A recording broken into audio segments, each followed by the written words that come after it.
Se ainda havia alguma chance de reverter durante os 180 dias de julgamento no Senado Federal o afastamento de Dilma Rousseff, já considerado inevitável até pelo governo, o pedido de investigação contra a petista por obstrução da Lava Jato, feito pelo Procurador-Geral da República, Rodrigo Janot, ao Supremo Tribunal Federal, e a denúncia contra Lula no inquérito sobre a compra de silêncio do ex-diretor da Petrobras, Nestor Cerveró, enterraram de vez essa chance. Foi o que admitiu nos bastidores um auxiliar da própria Dilma à Globo News. Não só Dilma será afastada do poder, como não terá chance de voltar, disse ele à repórter Andréa Sadi. Para além do desgaste político da petista com a investigação que tende a ser aprovada pelo ministro Teori da Conspiração Zavascki, caso ele mantenha o padrão adotado para os demais pedidos de Janot, o chamado QG da resistência do Palácio do Planalto ainda sofrerá um baque fatal com a abertura do inquérito. Isto porque os responsáveis diretos e indiretos pela defesa de Dilma contra o impeachment estarão de quarentena, recebendo salário pago pelo povo, mas terão de bancar advogados, sem contar com dinheiro do PT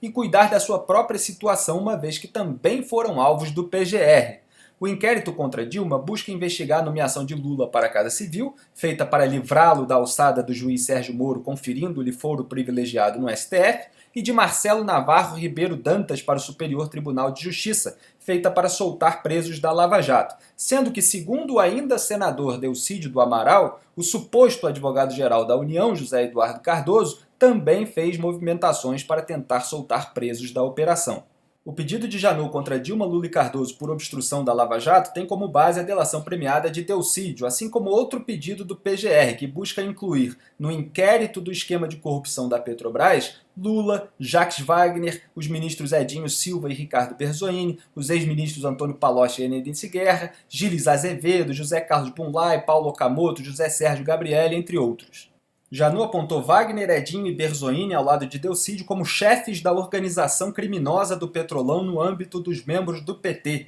e afirmou que essa organização jamais poderia ter funcionado por tantos anos e de uma forma tão ampla sem que o ex-presidente Lula dela participasse. Eu afirmo, por analogia, que as fraudes fiscais denunciadas no processo de impeachment jamais poderiam ter sido cometidas por tantos anos e de uma forma tão ampla nos bancos federais, atingindo quase 60 bilhões de reais em dívidas, sem que a suposta presidente Dilma delas participasse. Neste caso, a própria Constituição impõe a sua responsabilidade no artigo 84, inciso 2, repetidamente citado pelo procurador Júlio Marcelo na comissão. Compete privativamente ao presidente da República exercer, com o auxílio dos ministros de Estado, a direção superior da administração federal. Como os decretos de crédito suplementar criados sem autorização do Congresso Nacional foram assinados pela própria Dilma, a tentativa de eximi-la da responsabilidade por ambos os crimes é apenas contorcionismo retórico e esperneio histérico do teatro protagonizado por Cardoso e ecoado pela bancada da chupeta. O discurso do governo e do PT vem sendo demolido pela revelação dos fatos e, assim como a tentativa de acusar um golpe de Estado foi desmascarada até por ministros do STF,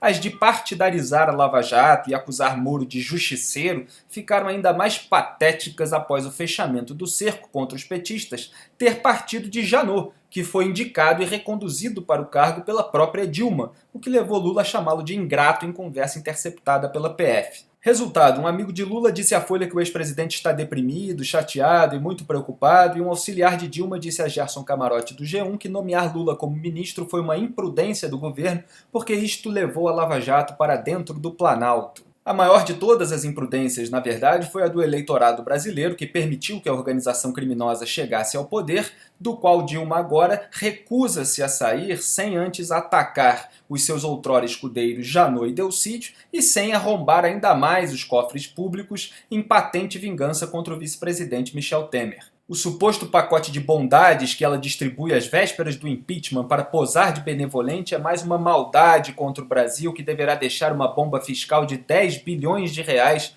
para o provável governo Temer, a quem Dilma quer impor o fardo de se desgastar com eventuais cortes. Nunca antes na história deste país houve um fim de governo tão melancólico, mesquinho e desonrado. Embora ainda haja muita sujeira para limpar na política e na cultura brasileiras, pelo menos o velório de Dilma, Lula e PT já virou enterro. Alguém, por favor, avise ao Lindbergh.